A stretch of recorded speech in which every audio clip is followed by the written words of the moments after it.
Angle in the first. Watch out. Look at this. Upton pops it up.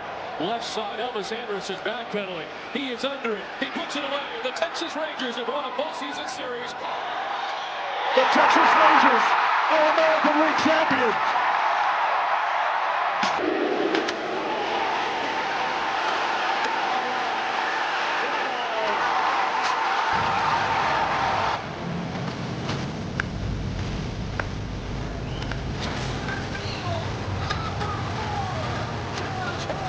One swing.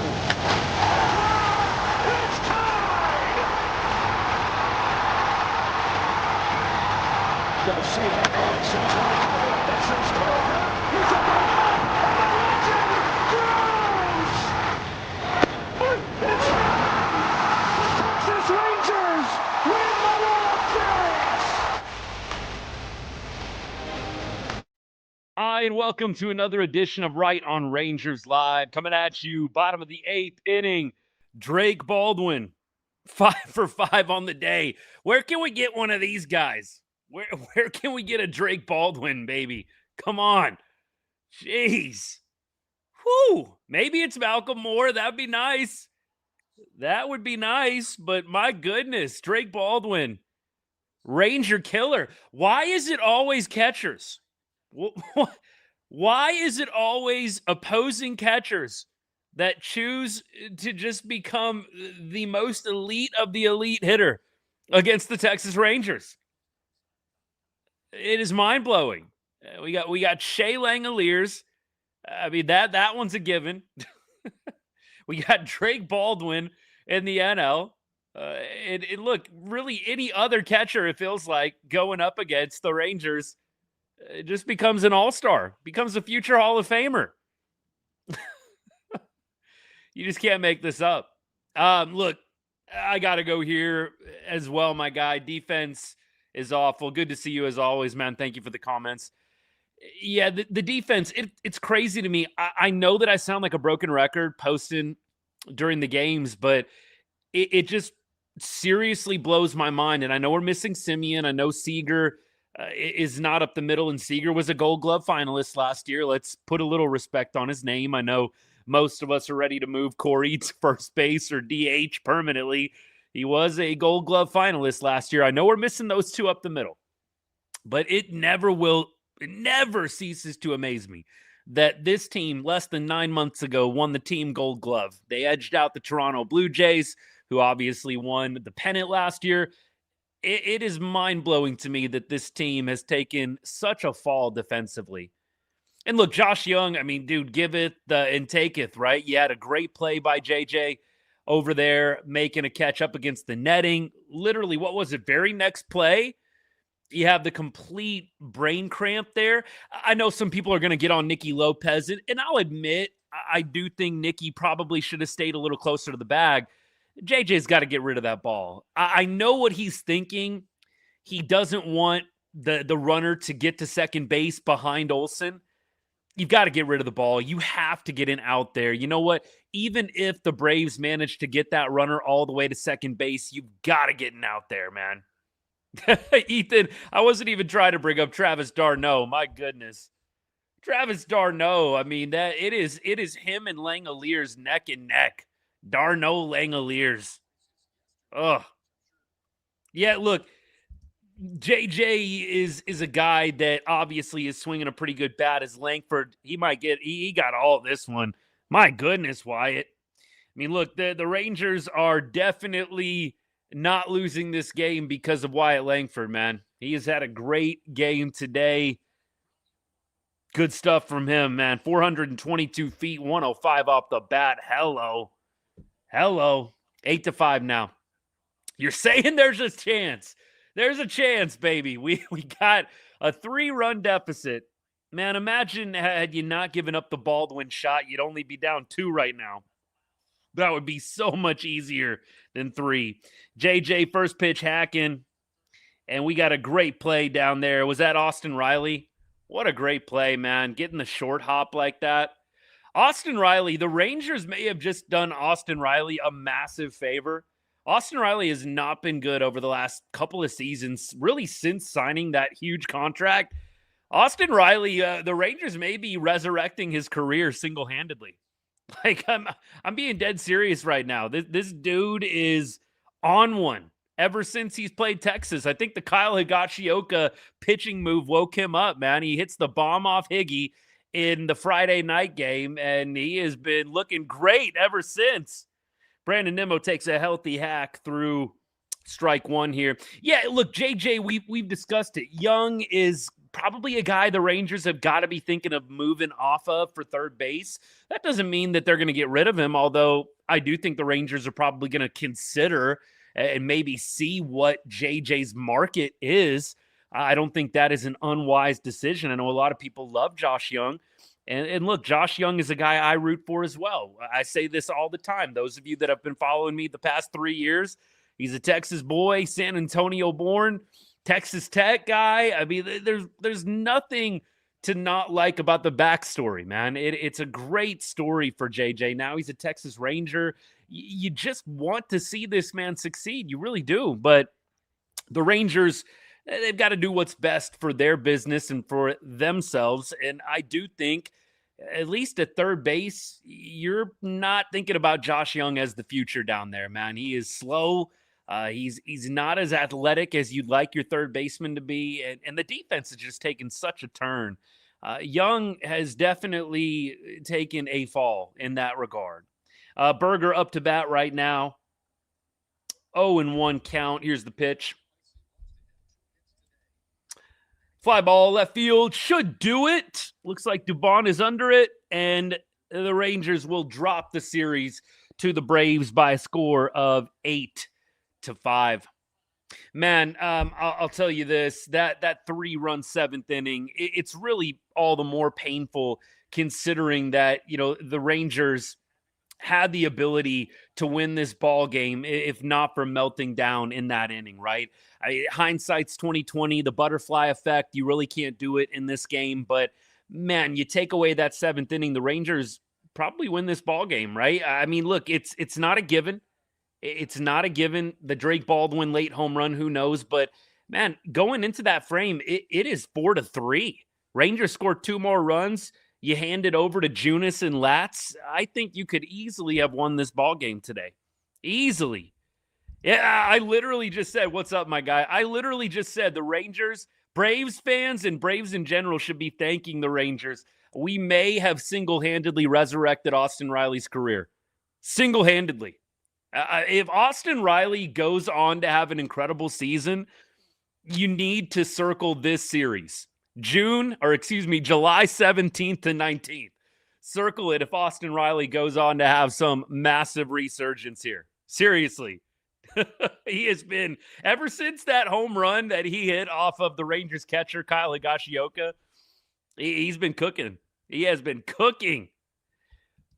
Colts fan, but this is a given, right? I mean, look, this is why the standard is so high. Beltre, for years down at the hot corner, man, anything that was over there, anything that was even in his vicinity, the dude was a freaking vacuum. And so, look, JJ's had some good years defensively, but this has been a terrible year. It's been a horrible year for Josh Jung defensively. It's just unfortunate because he's had such a good year at the plate. Although I did post during the game, when it comes to Josh Jung, he has got to do something in the offseason, man. He has got to hit the weights, get all the creatine in your system that you can. He is hitting some of these baseballs well, man. Like, he had a well-struck drive to the track. I mean, he has got to turn some of these long drives to the track into home runs, man. He had one, in the 6th or 7th inning, I want to say? Like, he has got to have a little bit more pop, man. He could be turning some of these long outs into homers. I know that clearly you're not going to be getting a lot faster when it comes to JJ putting on a few more pounds of muscle. I'm not worried about that. The guy is never going to be a speed demon out there. You might as well put a little bit of muscle on that body, man. And I'm not saying that he doesn't have any, but you would love to have JJ with a little bit more pop than what he's showing right now. A little more pop, please. Yeah, we can't we can't quite get the consistency going with the wins. I totally agree there. JN says Jung needs to train with Canseco. I'm not saying go that far. He's got to do something, man. Like I was looking up JJ's height and weight, man. And he's according to MLB, he's 6'1", 215, man. That's like about my size, man. And I don't work out a ton or anything like that, but man, I am 6 foot, probably 215, 220. I'm like, JJ's got to be a little bit up in that department, man. He's got some room to improve. I mean, I can do 6 foot, 215. Yeah, that's me walking on a baseball field right now. Now, obviously, I don't have even half the skill Josh Jung does. But, man, he has got to figure out a way to turn some of these warning track hits into homers. 100%. He needs to start looking like Austin Riley. That's a great comment, Jackson. He does. Hayden, I'm with you. Just a bad game. Really, offensively, not terrible. Defensively, just a really, really bad game. Nathan Eovaldi, not sharp. Maybe the illness and what he was fighting coming out of the All-Star break plays a factor today. It's really hard to say. Evo, I think we have to kind of have an honest conversation. You look at the numbers with Eovaldi right now, and, I mean, he is sitting at a 4.21 ERA. Evo's not the reason the Rangers, aren't in a better place right now. And by the way, the Rangers are still in first. I think we do have to say those things out loud here, but Eovaldi has not been quite the same this year. He has had moments of brilliance, but he's had moments like this. He's been inconsistent as well. We talk about Mackenzie Gore's inconsistency. We have to talk about Nathan Eovaldi, man. You've got good outings from him, and you've got even good stretches from him. 3 games, 4 games of really good pitching from Evo, and then he gives you one of these. I think it's just an adjustment. Evo is aging. You're not obviously throwing triple digits anymore like Eovaldi was coming into his career in his first few years in the league. I say this all the time. I mean, let's not be forgetting Nathan Eovaldi was right behind Aroldis Chapman in the 2010s for hardest throwers in the league. I mean, this guy was a flamethrower. And DeGrom is obviously the same way. DeGrom routinely hit triple digits during his time in the Mets with the fastball. And so when you consider that these guys are aging, obviously you're losing a little bit of your velocity. You do have to make adjustments. And we've seen Evo go curveball a lot this year. Clearly, Evo is a bit of a splitty guy, and he goes a lot to the curveball this year. I do think those are the adjustments that he's making, trying to make it through and fight through some of the loss of velo. And maybe you're going to see him steady out eventually. Maybe he's going to eventually this year find that really consistent run, but, it's been tough. I do think we have to say, look, against the Angels on July 9th, 6 innings, 3 earned runs. Against the Tigers, 5 innings, 3 earned runs. Had 9 and 10 strikeouts in those games, respectively. Atlanta's a good team. I was going back and forth with a couple of people on X. Some people were trying to kind of like downplay Atlanta's offense. This is a really good offense. They scored 29 runs in this series. I mean, look, I don't think that they're the best offense in the league, but Atlanta is a really good offense, man. They've got some quality players. Drake Baldwin, obviously, showing you what he's got, and Matt Olson has been a dude for the last probably 10 years.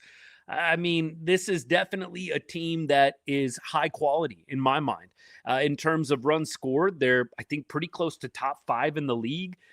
I don't think we hit the panic button totally on this series. I mean, let me just say that as many times as I can. I don't step away from this game completely hitting the panic button, but what I will say is they constantly keep your hand close to it. The Rangers do.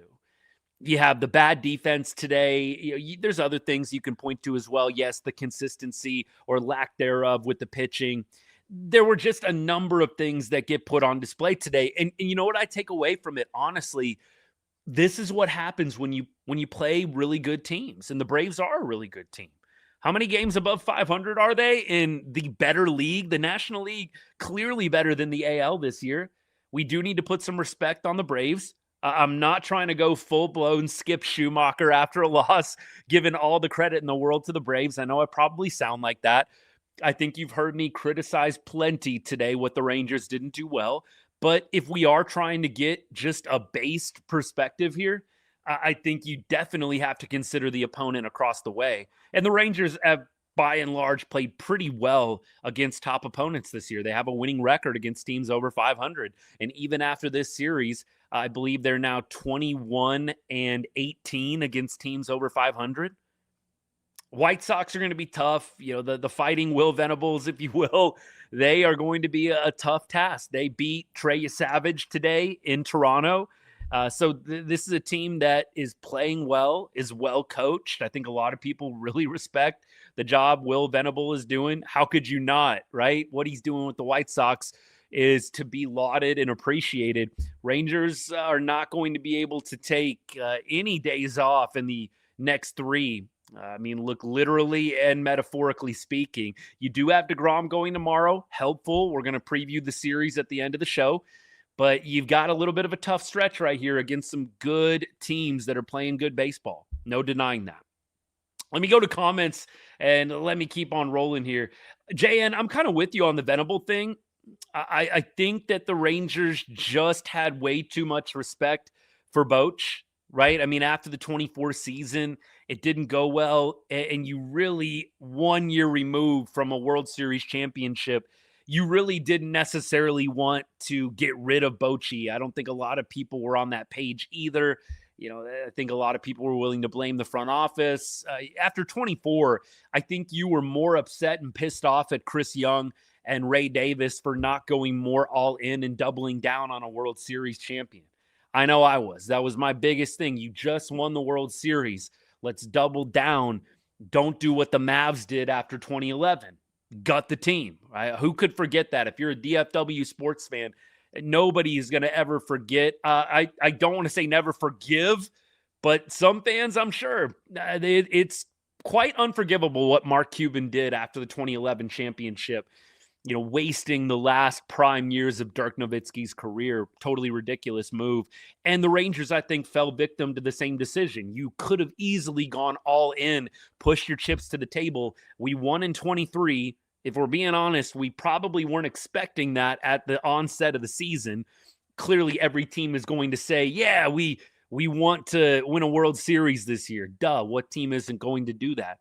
But I think deep down, I'm not sure the Rangers at the onset of the year thought this is a World Series team. Maybe they did.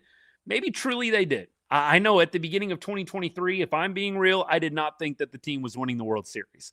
Did I think they could make the playoffs? Yeah, I did. Did I think they were going to win it all? No, absolutely not. And there were definitely trying times during that season along the way. Now, I think bringing it full circle here, Will Venable obviously departs after 2024. And you had an opportunity at that point, you know, to make a move, and, you know, you chose to let him go. He was kind of seen as the manager in waiting, if you will.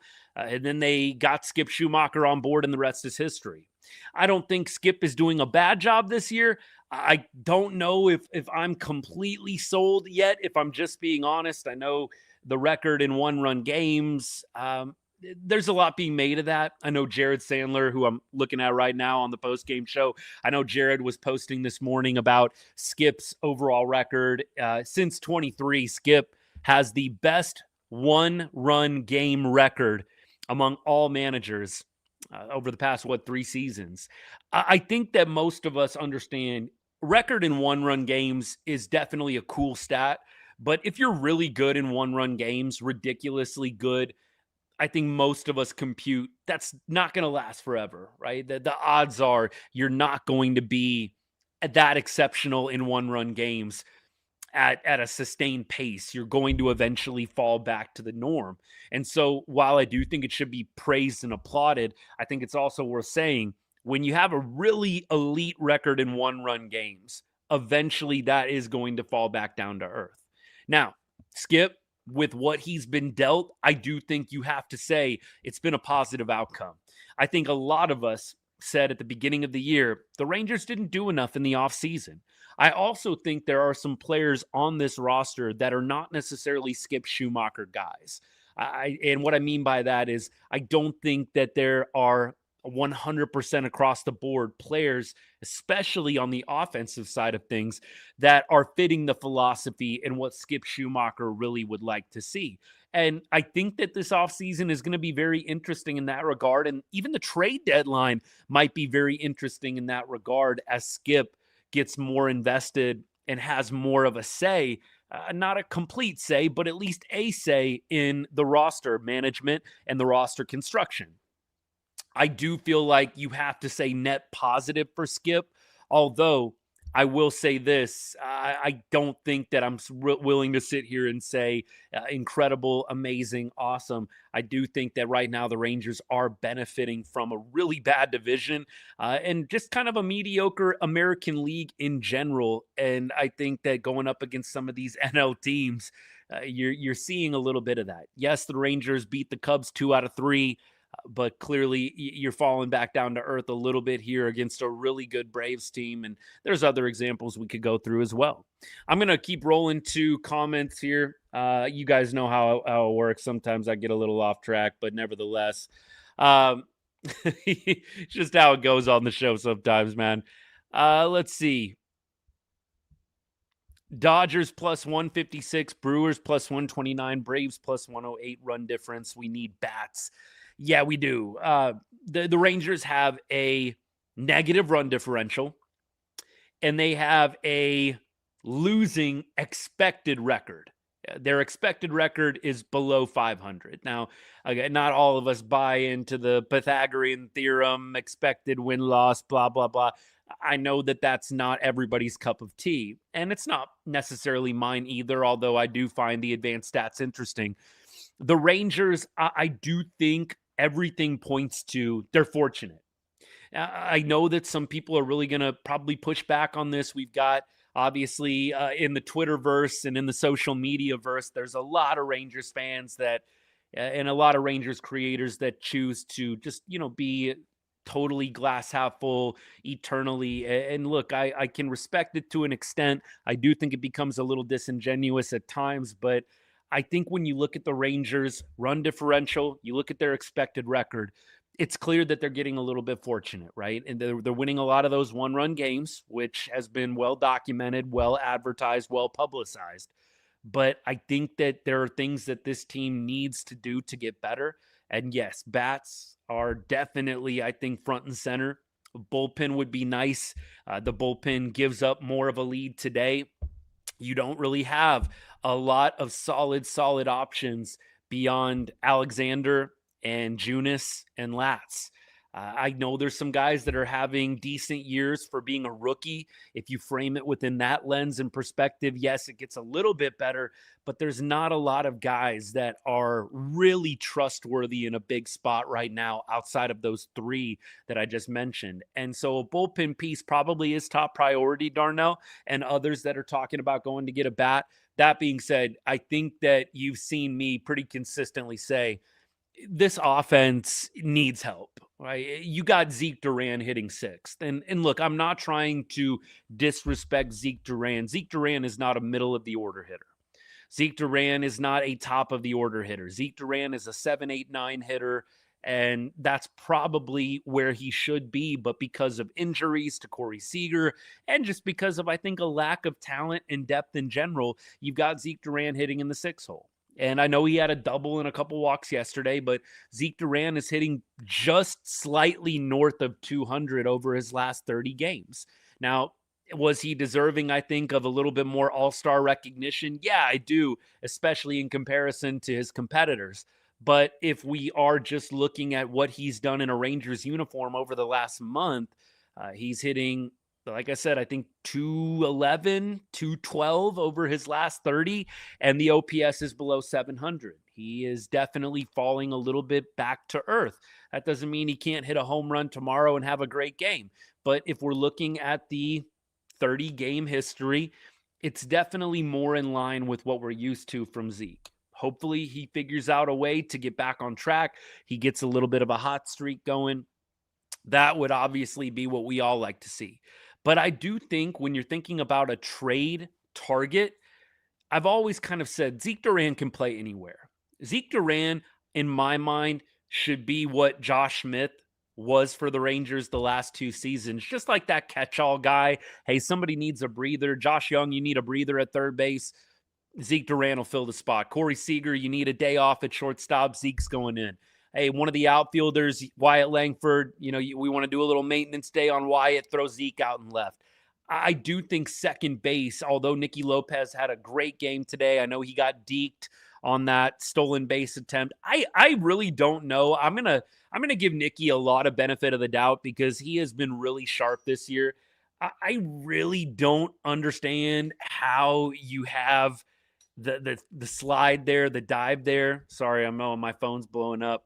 I don't know how you have that happen with the crack of the bat in the background. I don't know if the stadium was just like, totally loud and you weren't able to hear.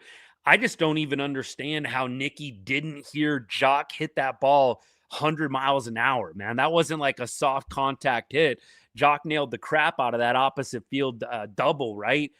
I just don't even understand, how did Nicky not hear the bat, man? If the bat makes that loud of a noise, I just don't even understand how you slide. But I'm going to give Nicky some benefit of the doubt, man. He had 3 hits today and really has been pretty mistake-free most of his Rangers tenure. Skip on the mic, guys. I'm going to listen in real quick. Talking about Evo right now.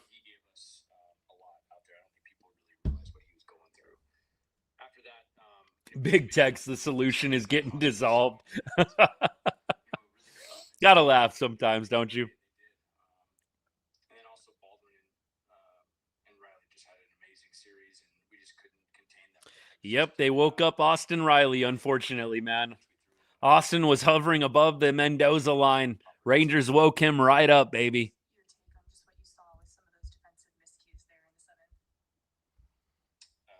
My take was that JJ thought he could run Olsen down, and he probably should have given up the ball to Lopez. Skip blaming Jung for that error. Should have given it up. I think he knows that. Obviously, it's always good to see Skip calling Jung out there, not harshly, but at least letting Josh Jung know, dude, that's you. That's on you, baby. Bond had a really, really good secondary and got off the base at the secondary league was fantastic and probably should have just gotten one there. If not, tried to hurry up the ball a little bit. But it's just, again, a couple mental mistakes. Zeke on that play in the 7th, Zeke really sat back. I know some people, aren't quite registering that. Zeke really sat back on that ground ball, and Dubon was running hard and got a good secondary. Zeke really needed to play that more aggressively if you wanted to go 2. Otherwise, just go 1. And we had good at-bats. We scored 5 runs. There was a lot of offense today. And I don't know how many hits we ended up with, over 10, at least 10. So the offense was really good. I thought we put together some really good at-bats. I would agree with Skip. The offense, I thought, actually, I know we were talking about getting a bat. Offense really, in my mind, wasn't the problem today. Got by 1 run for a couple innings, and then we obviously gave up a couple more runs there. But I thought our offense actually had a really good day. Just a tough loss. Thanks, Skip. Yeah, so that was actually, if you guys know, sometimes I'll let it rip after a Skip presser like that. I thought that was one of Skip's best press conferences or best interviews with Laura. You saw him be honest about the Josh Jung mistake. That was he pretty much said that was on JJ. He's got to get rid of the ball. Some people were trying to blame Lopez for leaving the base. He's leaving the base because Josh Jung isn't throwing it, and Matt Olson is about to barrel back into him. Like, Josh Jung's got to get rid of that ball. I know that, in JJ's mind, he's trying to avoid having the batter make it all the way to second base, which is valid, but it can't be at the expense of not getting the out. So JJ, totally his fault there. You've got to get rid of the ball. Skip basically said that as much. So I would appreciate it if we could stop debating that. Some people real quick to defend Josh Jung. You got the manager saying, nope, it's JJ's fault. So let's put that to bed. There's really no need to go back and forth about that. JJ's got to get rid of the ball there, baby. He's got to. Has to. It's sad because he had such a good play on that foul ball right up against the net. Very impressive catch. And then the very next batter, you do that, dude. It's too bad. The Rangers really melted down defensively in that 7th inning. And then, as I said, the bullpen, you've got to do a better job in the face of adversity. Peyton Gray, I think we can all agree, got screwed out of a pretty good outing. You look at some of the things that happened to him and Tyler Alexander as well, right? The Rangers should have been out of that inning multiple times. And unfortunately, because of the bad defense, you had to have pitchers giving up more base runners and runs than what they probably should have. And can I just say this? You guys know this is a personal soapbox thing for me, but let me say this loud and clear. This game is a perfect example of why you should never, ever use fielding percentage in an argument. Never use fielding percentage in a baseball argument. Please do it for me, for nobody else. The Rangers had 0 errors today. Tell me how that makes sense. 0 errors. This is why you never trust fielding percentage, ever. Clearly, there's about 2 or 3 errors on the base paths because of Rangers defense today. Clearly, 0 errors for the Rangers defense today. Too much, man. Too much. Let's see. Nicky Lopez screwed up the game. Look, I do agree that the base running miscue by Lopez was huge, but honestly, the defensive melt was way bigger. I tweeted out during the game, it was a little bit wild to me how much RSN was focusing on that Nicky Lopez base running mistake. Like, I have seen RSN gloss over much worse. Like Kyle Higashioka's catcher interference. How many catcher's interferences has Kyle Higashioka racked up this year? And yes, I know Higgy had the nice double in the 8th inning. Good for him. How many catcher's interferences does Higgy have this year? Like, it is odd to me what RSN chooses to focus on, what the broadcast crew chooses to lock in on. Like, they were locked in on that Nicky Lopez thing for like 5 minutes after it happened. But then you see much more egregious mistakes get totally glossed over. Like, they should have been ripping Josh Jung a new one up and down. I know that they were showing the replays and all that. That, to me, was a much more impactful play in the grand scheme of the game than Nicky Lopez stuff. Radio guys, you know what? This doesn't shock me at all that they didn't dwell on it. RSN was going on for like 5 minutes about the Nicky Lopez base running miscue. Like, first of all, Nicky Lopez has made very few mental mistakes this year. It's like, if there's one guy you kind of want to give the benefit of the doubt to, it's Nicky Lopez. The guy's hitting over 300, probably the best contact hitter on the team.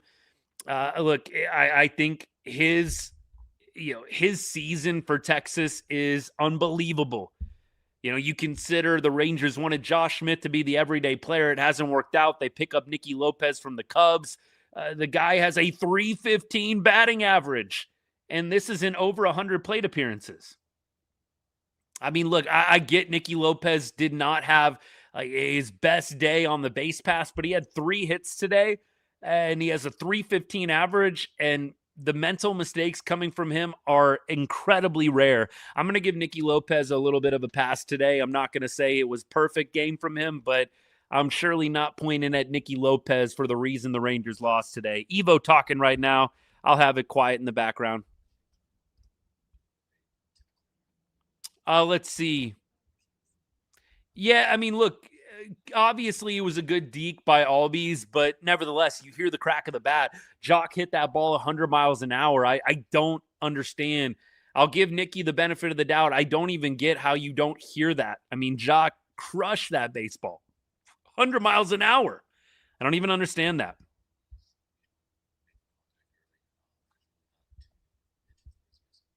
Yeah, I'd have to go back and look at the pitch location. It felt like Evo was not locating very well today. Like, there were just a number of pitches left over the heart of the plate I mean, typically, this isn't rocket science. That's what's going on when you're not having a good day. You're generally leaving too much out over the plate and you're missing location.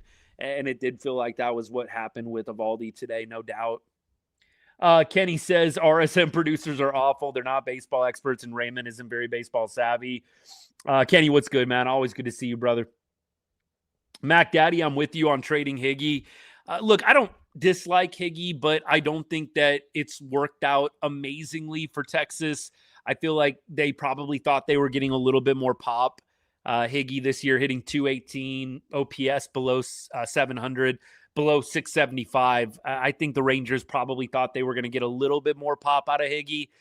Maybe not, but I think with DJ, starting to ramp things up a little bit, I don't think they have an exact timetable for Danny Jansen, but I do wonder if the Rangers maybe part ways with Higgy by the deadline.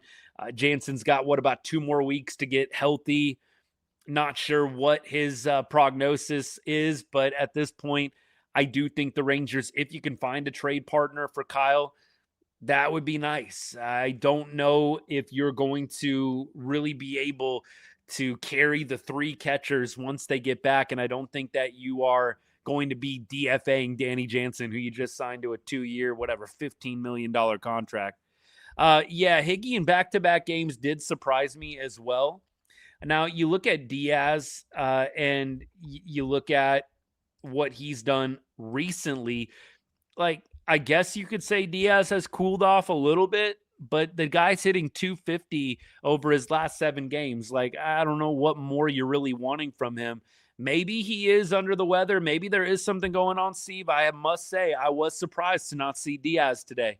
Again, he's not like tearing the cover off the ball, but look, he's hitting 256 over his last 15 games. I'll take that. And I will take the defense that you get from Diaz as well. Diaz is not, getting catcher's interference calls every other week and then also just totally allowing the Braves to run wild on the base pass. We know that Diaz is preventing, just his presence is preventing teams from stealing as often. I did a breakdown of this probably a week or 2 ago. Teams are stealing about 50% off of Diaz, like attempting 50% less steals just when Diaz is behind the plate. Just the threat of him potentially throwing out somebody, teams are less willing to steal at about a 50% clip. That speaks volumes. I don't know what's going on with him. Not sure if Higgy had good numbers against anybody today. I don't think so. We reviewed that last night. I don't think that was the case. I'd love to see Elias Diaz really have not too many days off. I'd like to see him in 5 out of 7 games. I don't know if his body, they're worried about it holding up, but Elias Diaz, if you're playing a 7-game week, I need to see Diaz in 5 of those 7.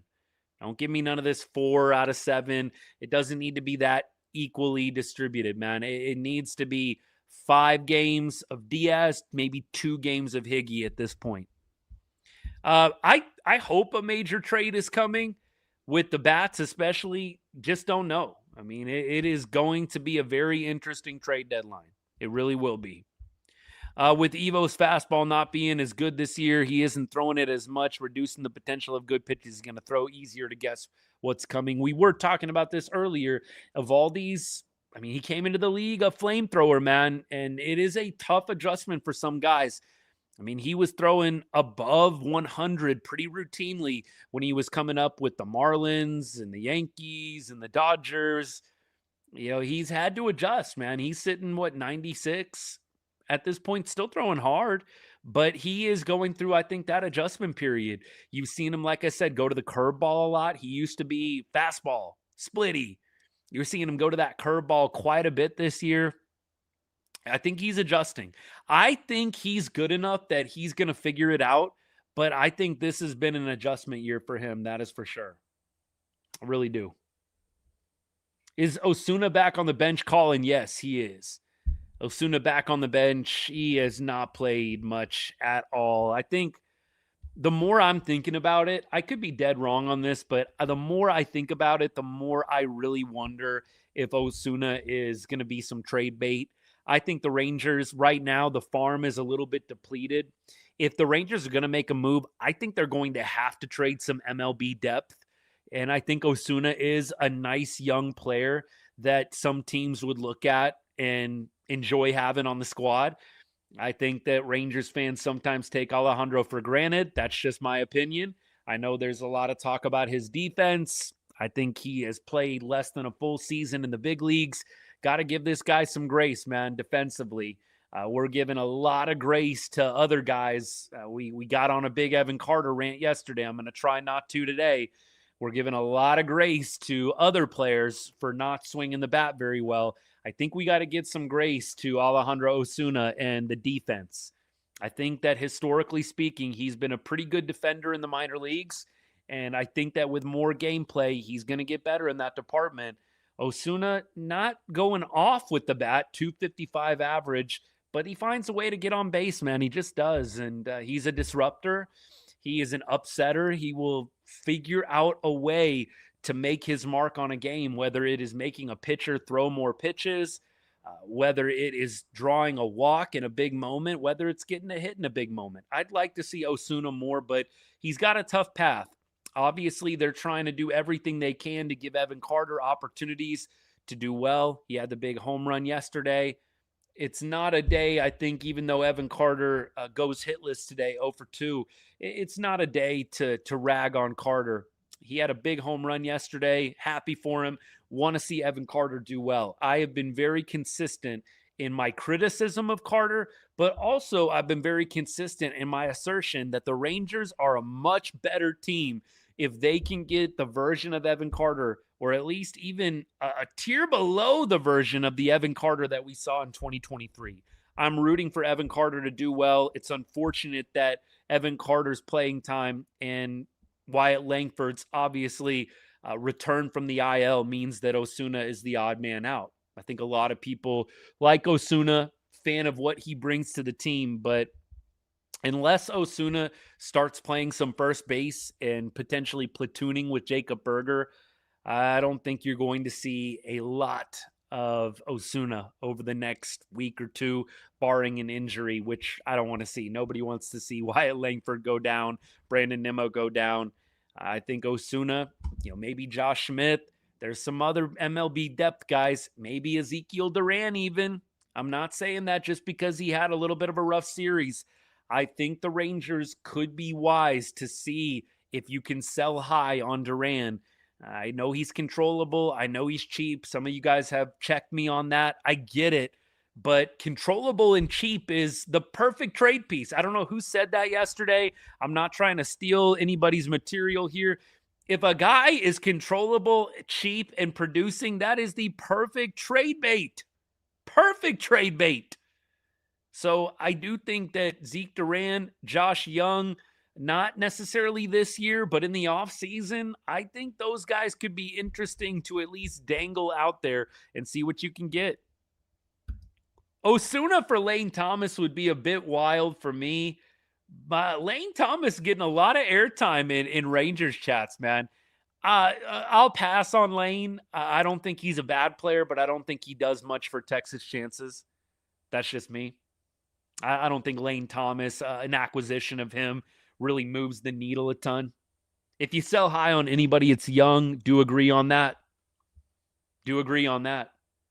Tyler, I don't think they're selling. I don't think there's any way, my guy. Good to see you, by the way. Appreciate the comments. I've been very, very straightforward on this. A lot of people push back on me sometimes when I talk about buying. They're like, buy, Austin. They need to sell, dude. What are you talking about? I'm like, bro, we both know. We both know that CY is not selling. He's not selling.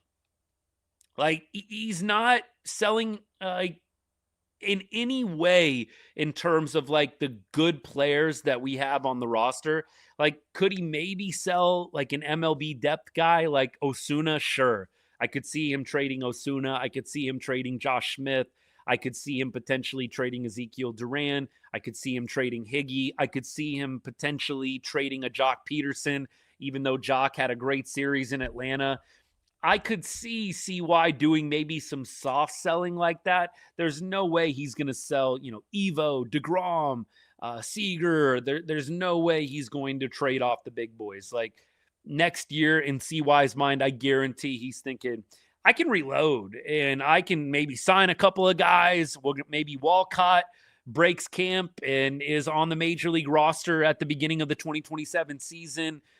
In CY's mind, regardless of what happens this year, I think he's looking at next year as, man, I can reload and we can be a really good team in 2027, assuming baseball is played, which I think it will be, but maybe they have to delay the start of the season, something like that. But I don't think there's going to be any kind of hard sale on this team. I think that the argument's fair that it could be better for the future if CY would, but I just don't think it's going to happen. And so I just haven't spent a lot of time talking about, the possibility of selling. I don't see it with Chris Jung. Just way too competitive. He has shown his cards, shown his true colors in that regard over the last couple of seasons when the Rangers have been in a worse position than this. Like in 2024, weren't we like 5 games? I feel like we were like 4 or 5 games out in 2024, weren't we?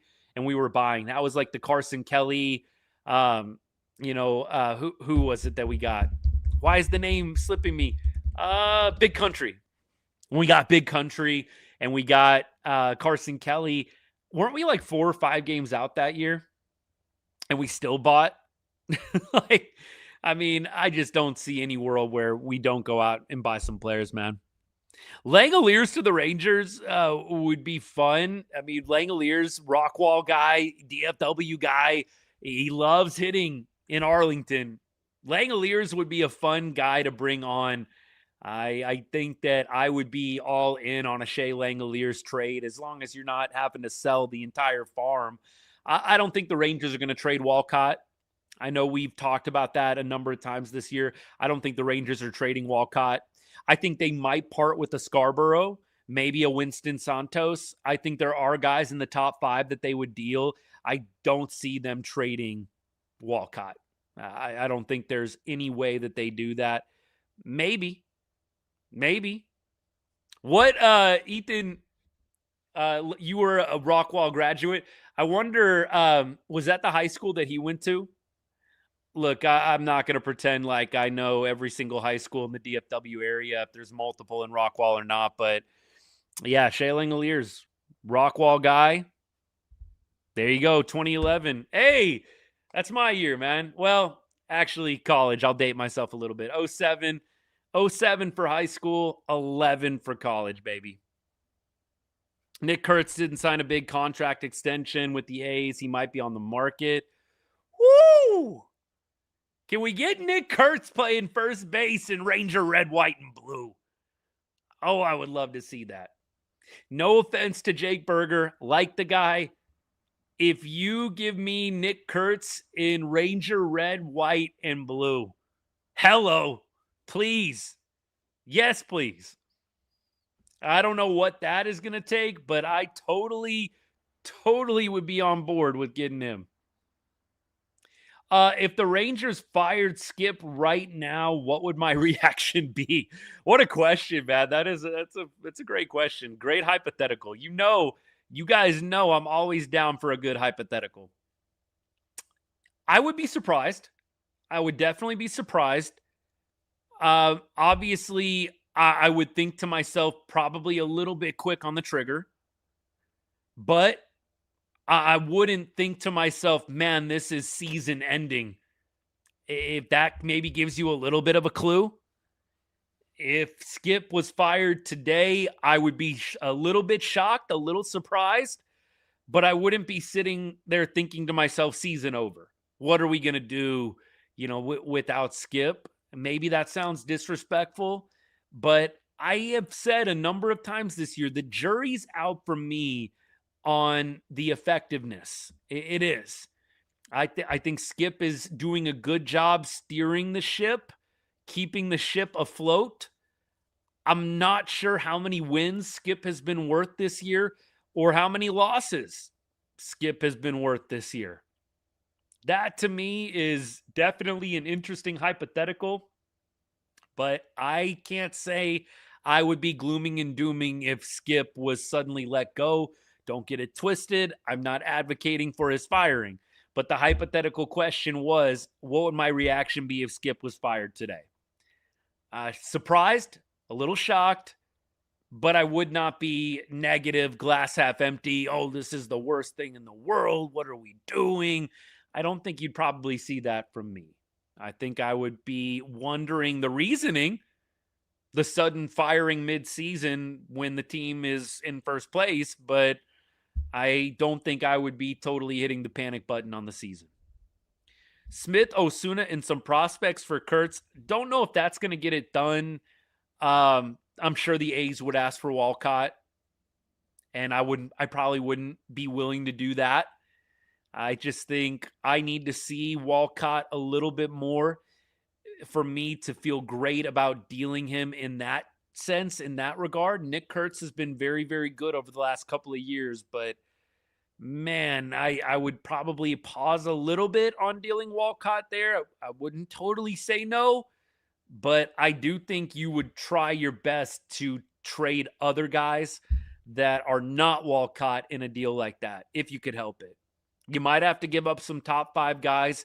I would probably at this point do everything I can to hold on to Walcott, not be unwilling to trade him, but I would be willing to deal him for the right guy. Nick Kurtz, he's right there, man. I mean, look, you've got to give up some prospects, that's for sure. You've got to be willing to give up some prospects to get a Nick Kurtz type. The Bay Area got 2 stud first basemen. Yup, that's true. I don't think you're going to have to give up this much. Dan, I agree with you. Ethan, I don't think you're going to have to give up that much. I don't think you're going to have to give up Scarborough and Gio Rojas. Maybe you have to give up Scarborough. I would probably see if you could give up Santos, if Santos would interest them. And then I think you try to trade an MLB depth piece. I think you do whatever you can to not trade away Walcott. You might not be able to avoid it. We don't have meaningful I disagree a little bit. I think the Rangers can execute 1 or 2 splashy trades this year with the prospects they currently have. Doing that, though, will totally gut the farm system.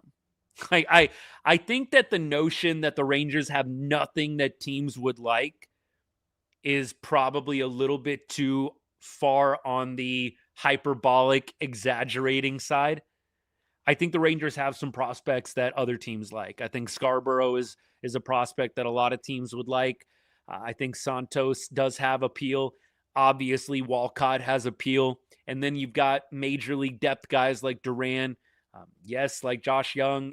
Yes, Josh Smith. I think even Josh Smith might still have some appeal too. I think the Rangers have some guys. Now, can they, get the prospect capital together to make 3 or 4 huge trades? Probably not. But can they throw it together for a Nick Kurtz, for maybe one other guy? Yeah, I think they can. I think they've got enough.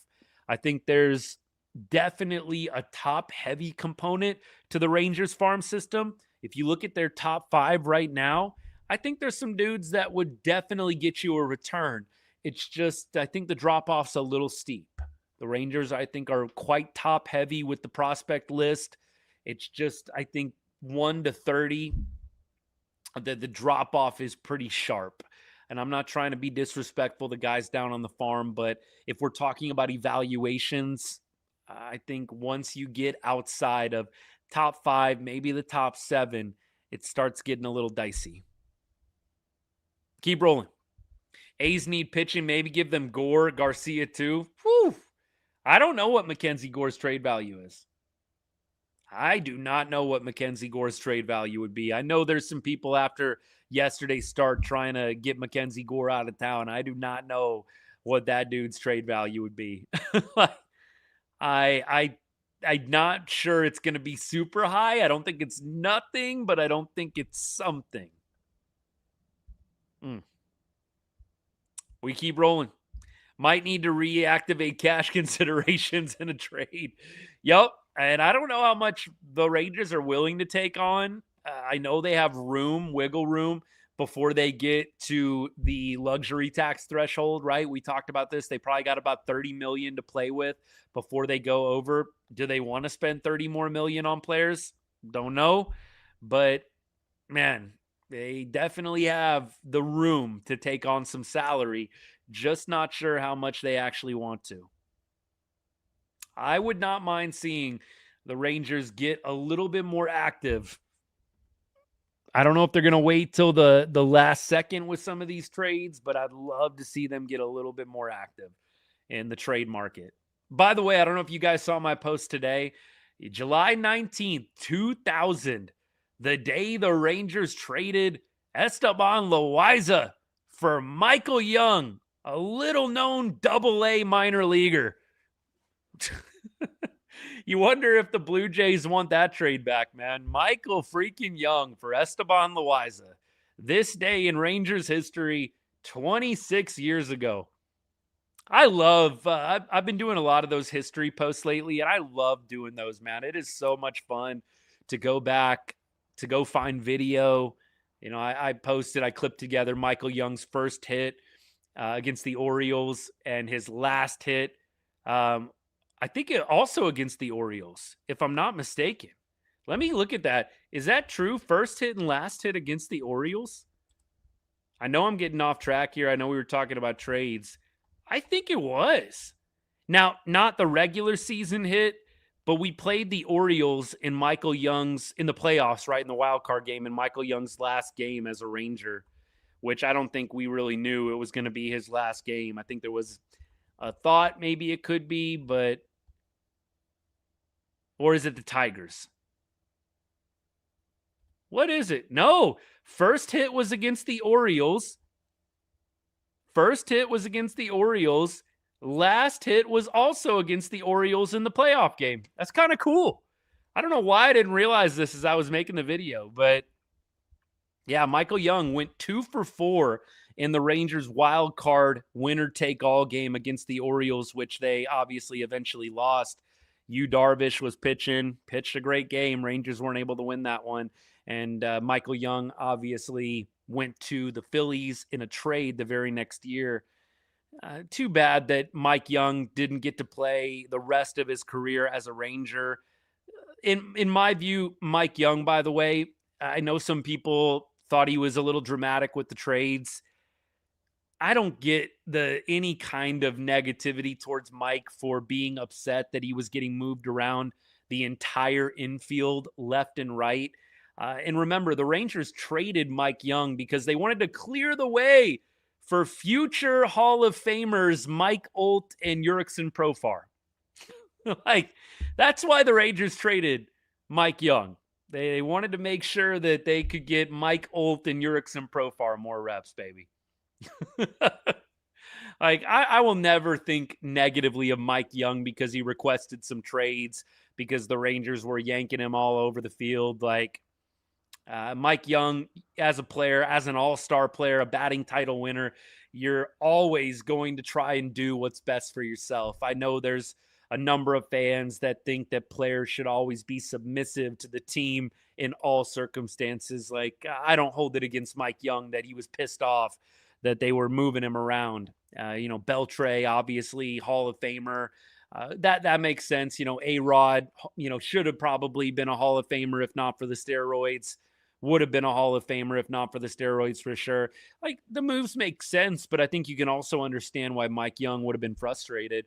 But Mike Jung still showed up to the park and was a gamer. Still was a leader on the team. Didn't, sit around and pout and not produce. I think Mike Jung, obviously one of the most legendary Rangers of all time. Crazy that this day, 26 years ago, the Rangers pulled off that trade and, 2,300 plus hits later. Yeah, I'd say the Rangers got a good deal. All right, let's see. What do we got? More trades. Hunter Green. We love to get the guys, Lord Tubbington, we love to get the guys that are injury prone, though. We love to get the guys that are coming off injury. I feel like every year we're drafting guys that are injured. Wasn't that who was it that we drafted this year in the 3rd or 4th round? That's hurt and needs surgery. You guys help me out. I'm blanking on it live on the show here, but we just drafted a guy that is hurt that is going to need repair. So apparently we like buying low on these injured dudes and resurrecting their careers. I know, look, with modern medicine, a lot of guys, they have arm issues. They have to get surgery. They come back just fine. But man, we absolutely love to trade and to also sign these guys and draft these guys that have arm issues.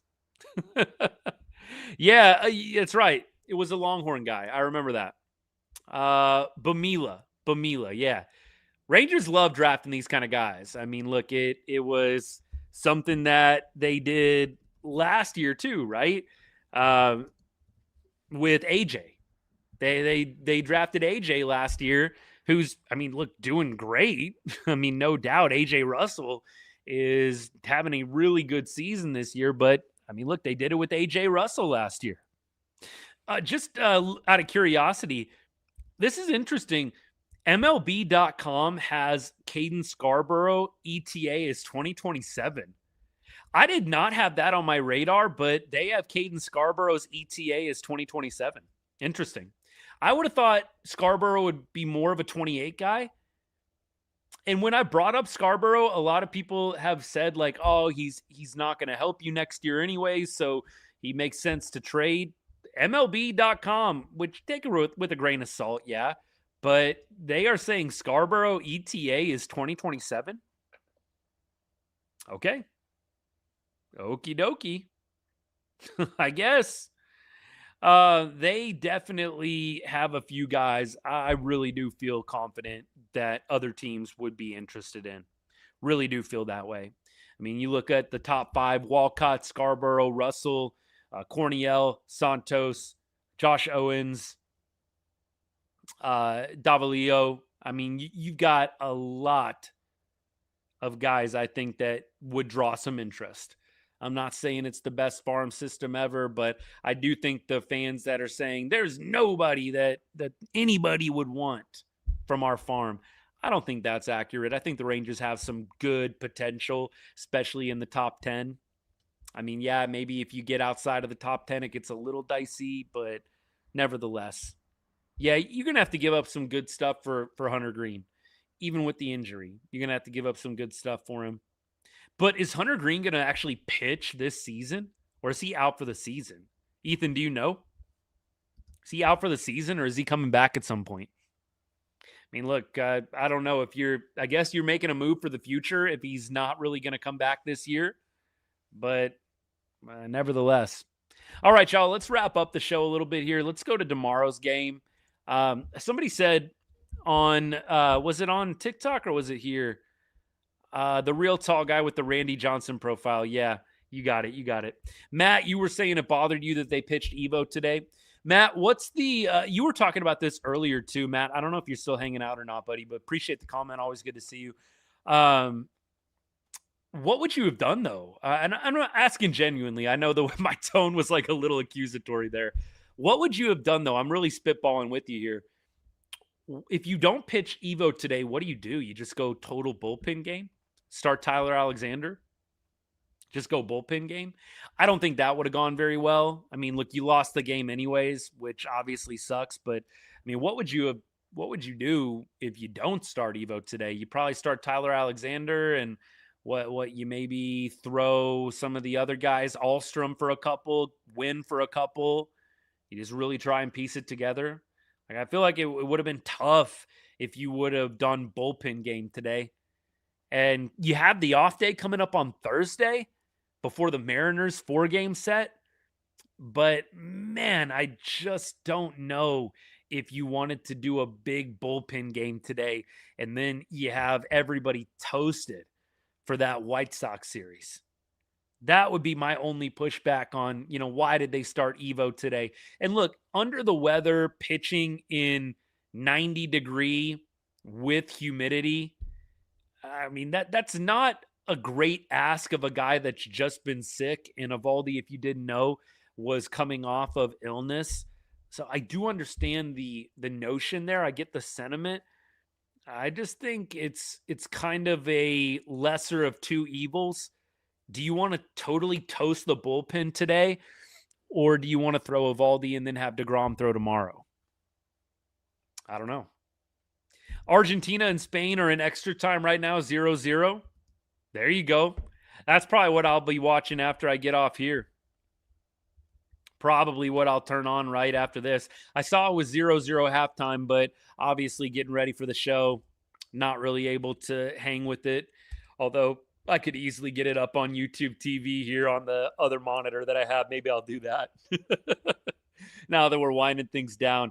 Fetty versus DeGrom tomorrow. Fetty has had a bit of a roller coaster ride over the last couple of years. Like, very, very good young pitcher, gone through some ups and downs.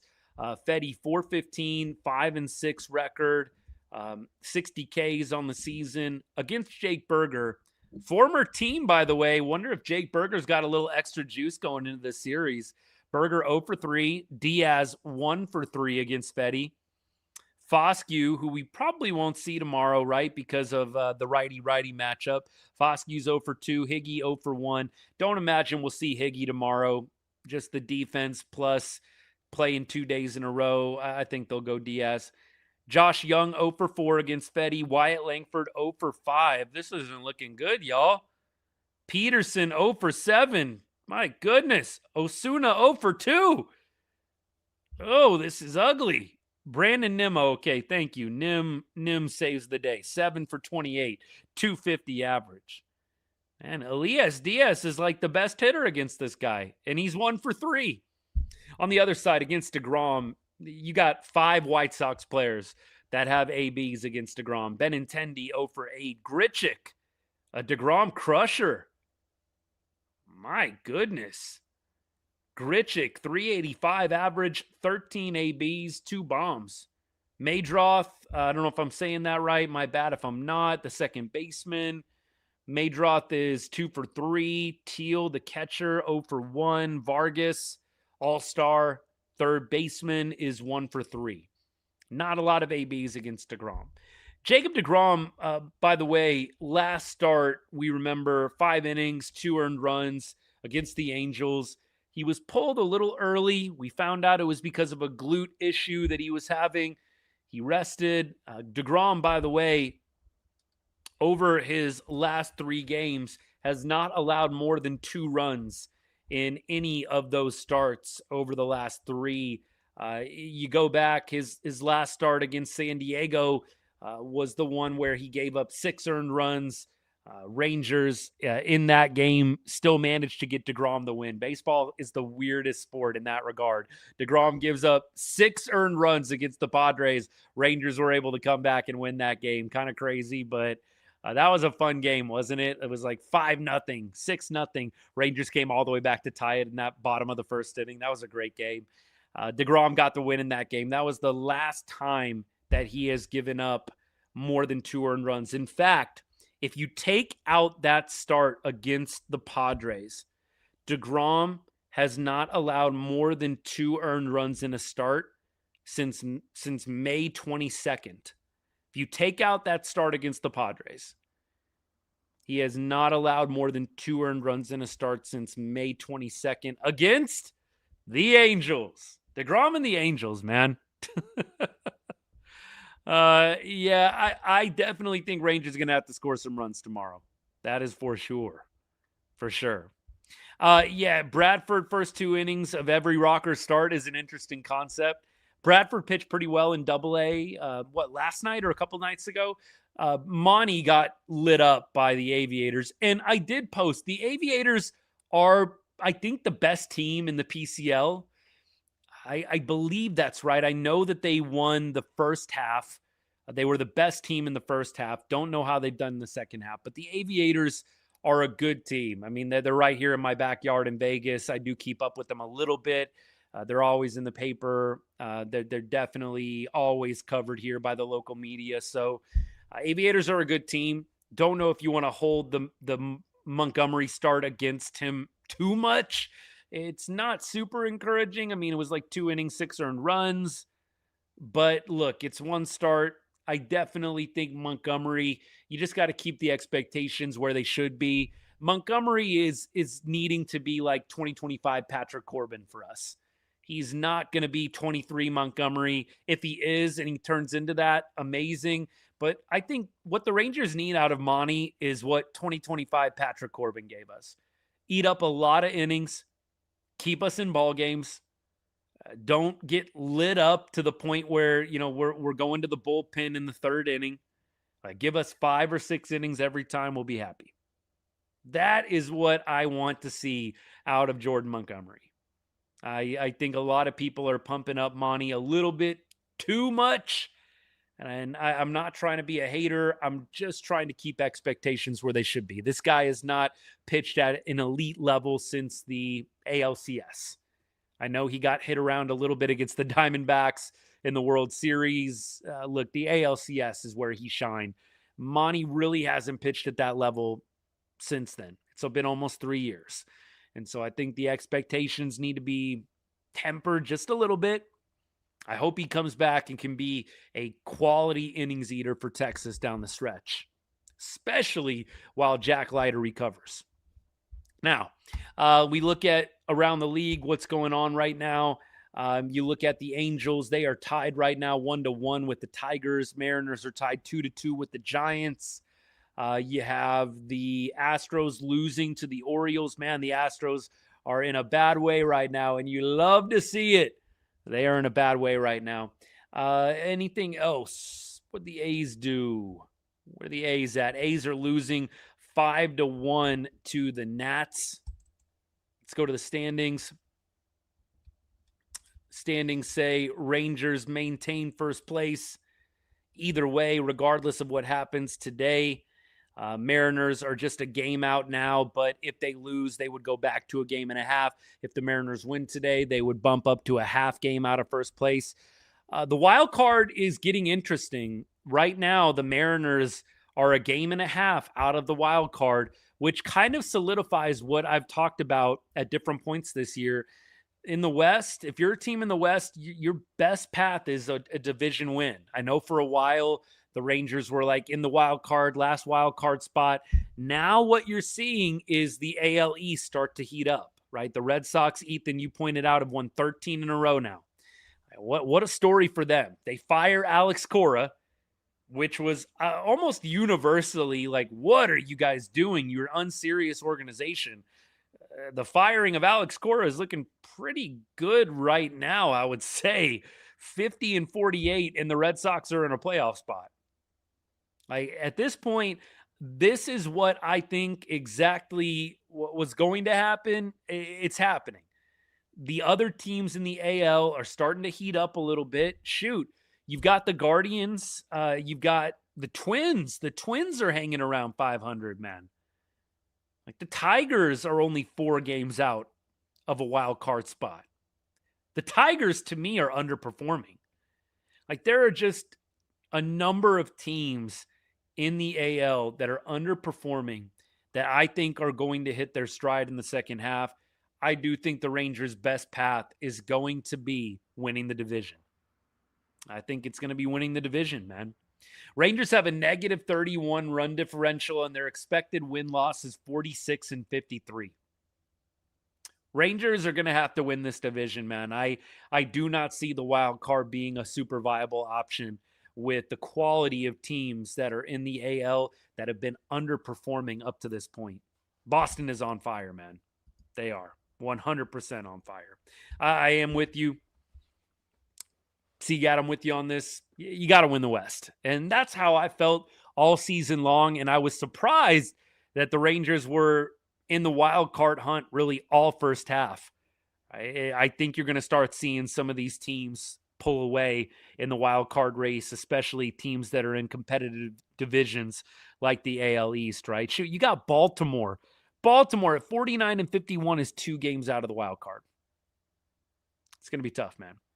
Going to be tough. You got to win the division. Feels like it. All right, y'all. Appreciate you guys. Luis, I'm with you. We got to go get hitters.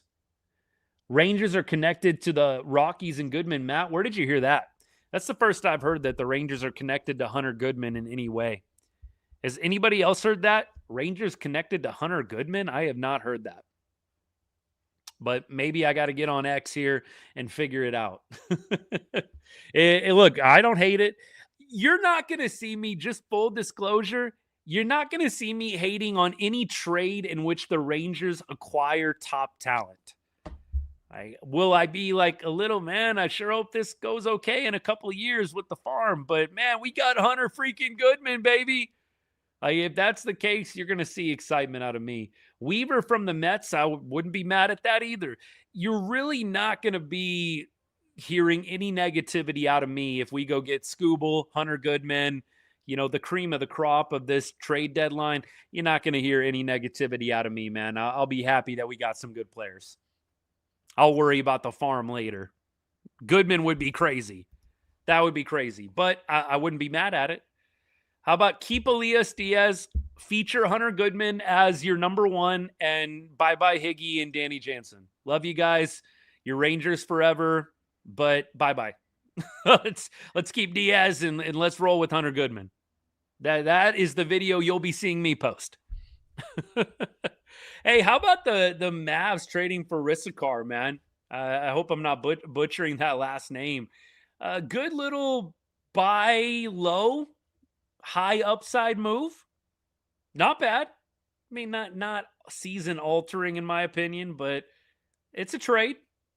It's a trade. It's one of those very good, like, buy low and hopefully you get a lot of upside, man. Yeah, I mean, look, I'm positive on that trade. I am positive on the trade. I know some people are like, he sucks, man. He's terrible. I mean, yeah, he hasn't lived up to the hype, man. He was a number one pick. Like, he hasn't lived up to the hype, but the Mavs really didn't give up that much. That might be a video I need to cut tonight. I'm already seeing some people, like, talking negatively about the guy. And, yeah, he's 21 years old. He's got some talent, man. Like, it's possible that he just wasn't in the right spot. And it's possible that what we can do is unlock this guy. I do think that is very, very real. And the reality is the Mavs didn't really give up that much to get him. They really didn't. I'm going to need to maybe make a video on this, I think. I know it's tough. I feel like I get a little random when I hop into the Mavs stuff, just with how entrenched I am in Rangers right now. But you know what? Might have to make that video after I make the Rangers video tonight. I mean, that's kind of what I think too. Worst case, 15 points a game. And Darnell, this is kind of a money point. Like, I think this guy is going to fit in well. You drafted Rez to up your defense, so Cooper Flagg isn't doing all the dirty work, man. You got Rez, you got Flagg, now you got Rissikar. Like, I'm definitely seeing everything coming together here. I think it makes a lot of sense. We'll see what happens. Video may be coming on that later tonight. All right, y'all. I'm outie. We will see you guys tomorrow. White Sox. Game time. 5:05 for me. 7:05 for you guys in Texas. We'll be 8th or 9th inning once again. That'll be the plan. Hopefully we'll be talking about a Rangers win, man. They dropped the series to the Braves. They lose 8-5 today, unfortunately. Rangers will look to rebound at home in Arlington, a place where over the course of the season, Rangers have definitely had some success, right? There's been some ups, there's been some downs, but by and large, the home cooking has been pretty good for Texas. So I would love to see them get back on track with a win. Rangers are 24-22 at home this year. Not a huge home field advantage there, but obviously you're a losing team on the road, just barely.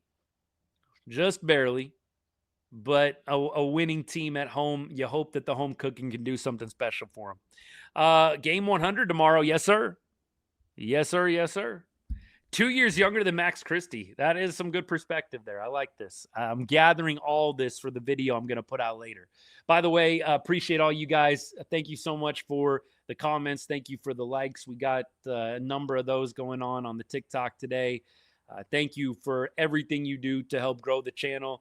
It definitely is never taken for granted. Tough hanging out on days like today where the Rangers kind of soil the bed. But you know what? Rain or shine, we're diehards. We're here. And we love talking ball. Man, they always feel a little bit better. I always say this. I always feel a little bit better after doing these. Hope you feel the same. Hope you have a great rest of your Sunday. We'll have a couple videos out to you later today, and we will see you tomorrow for the live show. Hope you come back. If not, have a great week until I see you next time. And as I always say to end every show, God bless and go Rangers.